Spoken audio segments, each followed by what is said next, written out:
샬롬, 말씀 읽어주는 김기훈 목사입니다. 오늘도 기대하는 마음과 어떤 마음일까요? 네, 사모하는 마음을 가지고 하나님의 말씀 함께 읽겠습니다. 창세기 37장 18절부터 36절까지의 말씀입니다. 형들은 멀리서 요셉을 알아보았다. 그들은 그가 자신들에게 이르기 전에 그를 죽이기로 모의했다. 그들이 말했다. 꿈꾸는 자가 이리로 오는구나. 저 녀석을 죽여서 이 오래된 구덩이 가운데 한 곳에 던져놓고 사나운 짐승이 잡아먹었다고 말하자. 녀석의 꿈이 어떻게 되는지 지켜보자고. 르우벤은 아우들이 하는 이야기를 듣고 요셉을 구할 생각으로 끼어들었다. 그를 죽이려고 하다니 안 될 일이야. 살인은 절대 안 돼. 그 애를 이곳 광야에 있는 구덩이에 던져버리기만 하고 다치게는 하지 마라. 르우벤은 나중에 다시 와서 그를 끌어내어 아버지에게 데려갈 생각이었다. 요셉이 형들에게 이르자 그들은 그가 입고 있던 화려한 겉옷을 벗기고 그를 붙잡아 구덩이에 던져 넣었다. 그 구덩이는 바싹 말라서 물 한 방울도 없었다. 그런 다음 그들은 앉아서 저녁을 먹었다. 그들이 눈을 들어보니 길르앗에서 오는 이스마엘 상인 한떼가 보였다. 그들은 이집트에 가서 바의 향료와 향품과 향수를 여러 마리 낙타에 싣고 오는 길이었다. 유다가 말했다. 형제들아, 우리가 아우를 죽이고 그 흔적을 감춘다고 해서 얻는 게 무엇이냐? 그 아이를 죽이지 말고 이스마엘 사람에게 팔아 넘기자. 따지고 보면 그 아이도 우리의 형제, 우리의 혈육이다. 형제들이 그의 말에 동의했다. 그때에 미디안 상인들이 지나가고 있었다. 형들이 요셉을 구덩이에서 끌어내어 이스마엘 사람에게 은하 20개를 받고 팔아 넘겼다. 이스마엘 사람들은 요셉을 데리고 이집트로 내려갔다. 나중에 르우벤이 돌아와 구덩이로 가서 보니 요셉이 거기 없었다. 그는 비통한 마음에 자기 옷을 찢었다. 그가 어찌할 바를 몰라 하며 형제들에게 가서 말했다. 아이가 사라지고 없다. 어찌해야 하나? 요셉이, 아니, 그들이 요셉의 겉옷을 가져다가 염소 한 마리를 죽인 다음 그 피에 옷을 담갔다. 그들은 그 겉옷을 아버지에게 가지고 가서 말했다. 저희가 이것을 발견했습니다. 살펴보십시오. 아버지의 아들의 겉옷이 맞나요? 야곱은 곧바로 그 겉옷을 알아보았다. 내 아들의 옷이다. 사나운 짐승이 그 아이를 잡아먹었구나. 요셉이 갈기갈기 찢겨 죽었구나. 야곱은 슬픔에 잠겨 자기 옷을 찢고서 거칠고 굵은 베옷을 입고 아들의 죽음을 오래도록 슬퍼했다. 자녀들이 위로하려고 했으나 그는 그들의 위로를 마다했다. 나는 내 아들의 죽음을 슬퍼하면서 무덤으로 가련다. 아버지는 요셉을 생각하며 하염없이 눈물을 흘렸다. 미디안 상인들이 이집트에서 요셉을 보디발에게 팔아 넘겼다. 보디발은 바로의 신하로 바로의 왕실의 일을 맡아보는 사람이었다. 이것은 하나님의 말씀입니다. 네, 오늘 본문 어떻게 재밌게 읽으셨습니까? 아무래도 저 연기 약간 소질이 좀 있는 것 같지 않아요? 네, 죄송합니다. 오늘 본문을 보면요, 내용상 세 부분으로 나눠질 수 있어요. 가장 먼저는 18절부터 24절로 형제들이 요셉을 구덩이에 던지는 내용이 기록되어 있습니다. 멀리서부터 다가오는 요셉을 형제들은요, 한눈에 알아봅니다. 왜 그랬을까요? 바로 채색옷 때문인데요. 이 채색옷은 그렇듯 형제들에게는 아픔이었고요, 상처였습니다. 왜냐하면 이 채색옷은 요셉을 향한 아버지의 편애의 상징이었고요, 그리고 형제들을 향한 차별의 상징이었기 때문에 멀리서 다가오는 요셉을 한눈에 알아볼 수 있었던 거예요. 그들은 요셉이 다가오자 이렇게 이야기합니다. 19절의 말씀이에요. 서로 이르되 꿈꾸는 자가 오는도다. 이를 직역하면요, 보라, 꿈들의 주인이 저쪽에 있다 라는 말이 됩니다. 하나님은요, 이러한 말을 이의 삶 속에서 이루십니다. 형들은 이 말을 비아냥거리면서 사용했지만 하나님은요, 요셉의 삶 속에서 이 일을 이루신다라는 거예요. 실제로 요셉의 삶을 보면요, 꿈과 밀접한 관계가 되어 있음을 우리는 알 수 있어요. 이들은 멀리서 오는 동생을 바라보면서요, 무시무시한 일을 계획합니다. 무엇이냐면 자신의 동생을 죽이는 거예요. 거기서 그치지 않고 아버지에게 거짓말로 자신의 동생이 들짐승에게 찢겨 죽였다라고 이야기하는 것을 계획해요. 이를 통해서 우리가 무엇을 생각해 볼 수 있습니까? 죄는요, 또 다른 죄를 만든다라는 거예요. 형제를 죽이는 것에서 그치는 것이 아니라 아버지에게 거짓말을 하는 또 다른 죄악을 낳습니다.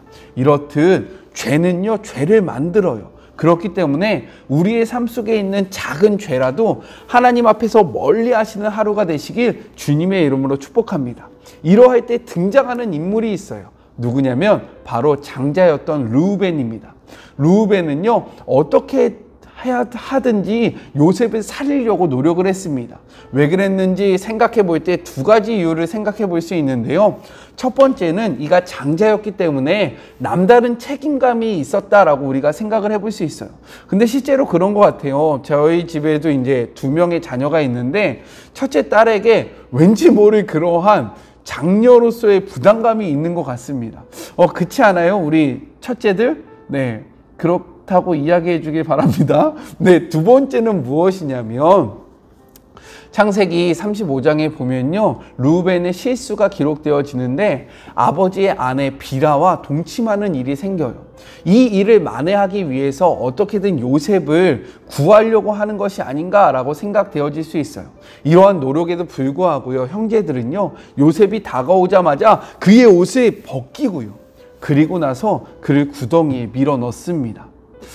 원래 채색 옷은요, 행복을 상징합니다. 그런데 이 행복이 강제로 벗겨지고 구덩이에 빠진다는 것은 무엇이냐면 앞으로 다가올 요셉의 인생을 암시하고 있는 거예요. 자, 두 번째 단락을 한번 볼까요? 두 번째는 25절부터 28절로 형제들이 요셉을 팔아 넘기는 내용입니다. 저는 25절의 이 말씀을 읽을 때 진짜 가슴이 너무 아팠어요. 같이 한번 읽어볼까요? 그런 다음 그들은 앉아서 저녁을 먹었다. 성경에는 기록되어 있지 않았지만 한번 상상해 보시기 바랍니다. 요셉이요, 그 우물에 빠져서요, 가만히 있었을까요? 저는 아니라고 생각해요. 소리 질러서 이야기하지 않았습니까? 이야기하지 않았겠어요? 형들 살려주세요. 형들 잘못했어요. 형들 미안해요. 형들 용서해주세요. 다시는 안 그럴게요. 형들 진짜 저 너무 무서워요. 여기 너무 깜깜해요. 좀 도와주세요. 이러한 이야기를 안 했을까요? 이러한 이야기를 하는 가운데 형들이 했던 행동이 무엇이냐면 그 옆에 앉아서 밥을 먹는 거였어요. 그런데 이 밥은요, 어떻게 생각해 보면 멀리서부터 요셉이 갖고 왔던 그 음식이었을 수도 있습니다.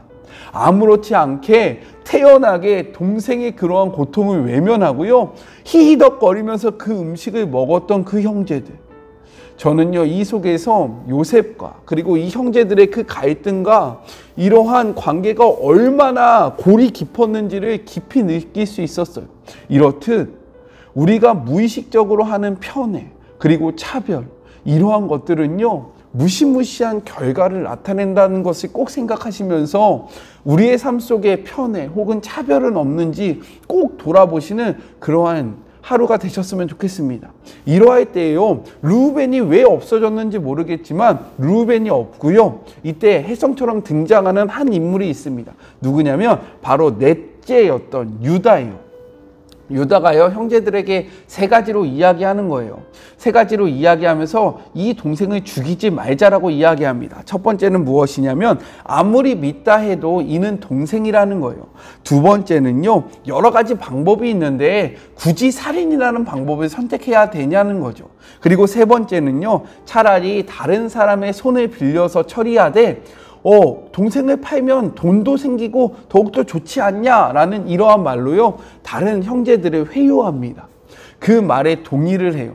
그런데 바로 이때 28절에 보면요, 이렇게 기록되어 있거든요. 그때에 이 그때라는 말은요 무엇이냐면 유다의 말에 동의한 일이 있은 후에 곧바로 미디안 사람들이 지나간 사건을 이야기하고 있는 거예요. 이는 단순한 우연이 아니라요 이 모든 사건이 하나님의 그러한 배후 안에 이루어졌음을 이야기하고 있는 것입니다.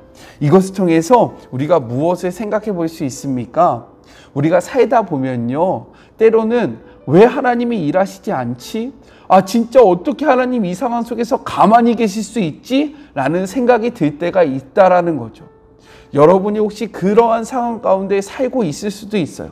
하지만 그렇게 느껴질 때에도 하나님은 일하시고 있다라는 거예요. 다만 이 일하심이 나의 생각과 다를 뿐이지 우리의 하나님은요 지금도 일하시고 있다는 점을 꼭 기억하시는 하루가 되셨으면 좋겠습니다. 자, 마지막 세 번째 단락을 볼까요? 29절부터 36절로 형제들이 아버지 요셉을 속이는 이야기가 기록되어 있어요. 잠깐 사라졌던 르우벤이 돌아옵니다. 돌아온 르우벤은 구덩이에 요셉이 없는 것을 보고요 자신의 옷을 찢으면서 이야기를 해요. 제가 많이 이야기했죠. 옷을 찢는다는 것은 무엇을 의미합니까? 회개와 슬픔과 애곡의 표현이었다라는 거예요. 이렇게 옷을 찢으면서요 그가 형제들에게 이야기하는데요 형제들은 그러한 형의 별로 이야기에 동요되지 않고요 그 채색 옷을 찢고요 그곳에 염소의 피를 바르고 있습니다.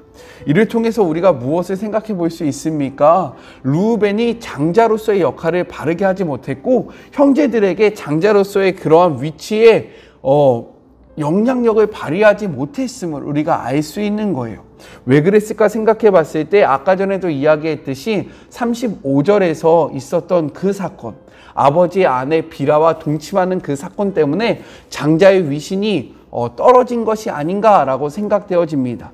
자, 형제들은요 숫연소를 죽여서요 그 피를 동생의 옷에 바르고요 그것을 아버지에게 보여줍니다. 그리고 이야기하는 거예요. 아버지, 이 옷이요 요셉의 옷 아니에요? 라고 거짓말로 아버지를 속입니다. 근데요 이때 생각나는 것이 없습니까? 아주 옛날에요 야곱이 자신의 아버지를 이삭을 어떻게 속였습니까? 짐승과 그리고 그 형의 옷으로 속였잖아요. 그런데 시간이 오랜 지난 후에 자신이 자신의 자녀들에게 똑같이 짐승과 그리고 그 옷으로 속임을 당하고 있다는 거예요. 이것을 통해서 우리가 무엇을 생각해 볼 수 있습니까? 르우벤의 그러한 모습 그리고 이 야곱의 모습을 통해서요 죄의 결과가 우리의 삶에 남는다는 것을 우리는 꼭 생각해 봐야 된다는 거예요. 르우벤은 자신의 어머니와 동침함으로 형제들 사이에서 그 지위를 잃어버리는 죄의 결과가 남게 되고요. 야곱은 속이는 자로서 계속해서 살아왔는데 아버지도 속이고 삼촌도 속이면서 살아오다가 삼촌은 속이지 않았죠. 삼촌에게 오히려 속임을 당했죠. 아무튼 이의 인생 속에서는요 계속해서 속임을 받는 그러한 죄의 결과가 이의 삶 속에 남아 있었다는 거예요. 이를 통해서 다시 한번 이야기합니다. 어떠한 죄의 모습이든지 오늘 이 시간을 통해서 끊어버리시기 주님의 이름으로 축복합니다. 왜요? 죄는요 반드시 그 죄의 결과를 우리의 삶에 남기기 때문인 거예요. 자, 마지막 36절을 볼까요? 36절 메시지 성경으로 같이 한번 읽어보죠. 미디안 상인들이 이집트에서 요셉을 보디발에게 팔아넘겼다. 보디발은 바로의 신하로 바로의 왕실의 일을 맡아보는 사람이었다라고 기록되어 있어요. 요셉은요 미디안 상인들에게서부터요 보디발에게 팔리게 됩니다. 그런데 이 보디발은요 바로의 신하로서 바로의 왕실을 맡고 있는 고위직의 사람이었다라는 거예요. 이를 통해서 그가 그의 집에서 일하면서 무엇을 배웠겠습니까? 바로 애굽의 그런 귀족들의 문화들을 자연스럽게 습득했다라는 거예요. 그 귀족들의 생활을요 눈여겨보게 되었고요. 그 생활을 자연스럽게 몸에 익히는 일들을 하게 됩니다. 이를 통해서 그가 나중에 총리로 됐을 때 그 총리의 위치로서의 삶을 어떻게 살아야 하는지 바로 알 수 있게 되었다는 거죠. 이를 통해서 우리가 무엇을 생각해 볼 수 있습니까? 우리의 삶의 하루하루를 통해서요, 하나님은 하나님의 일들을 계획하고 계시고요, 오늘의 하루가 의미 없는 하루는 없다라는 거예요.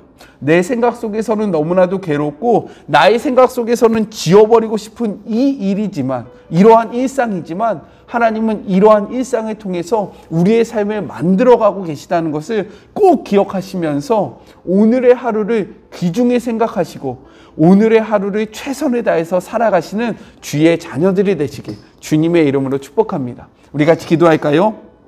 하나님 감사합니다. 오늘도 말씀을 통해서 깨닫게 하여 주시고 말씀을 통해서 우리의 삶의 방향성을 잡아주심에 감사합니다. 하나님, 죄는 어떠한 모양이든지 우리의 삶 속에서 끊어버리는 하루가 되게 하여 주시옵소서. 그리하여 그 죄의 결과가 우리의 삶에 남지 않기를 소망하오니 오늘 주 예수 그리스도의 이름으로 죄와 단절하는, 죄와 멀어지는 주의 모든 자녀들이 되게 하여 주시옵시고, 또한 하나님, 오늘의 하루 평범한 이 일상, 때로는 정말로 지워버리고 싶은 이 일상을 최선을 다해서 살아가는 주의 자녀들이 되게 하여 주시옵소서. 이 일상을 통해서 하나님이 어떠한 일들을 계획하실지 아무도 알지 못합니다. 하나님의 부재가 느껴지는 그 순간에도 하나님은 우리의 삶 속에서 일하고 계심을 믿게 하여 주시고, 그 하나님의 임마누엘, 함께 하시는 그 은혜를 발견하는 오늘 하루가 되게 하여 주시옵소서. 함께 하실 주님을 기대하며 예수님의 이름으로 기도드립니다. 아멘. 말씀을 기억하심으로 오늘 하루의 삶의 방향성을 잡으시기 주님의 이름으로 축복합니다. 저는요, 또 내일 만나도록 할게요. 오늘도 힘 내시면서 화이팅 하세요. 사랑하고 주님의 이름으로 축복합니다. 우리 내일 만나요. 안녕.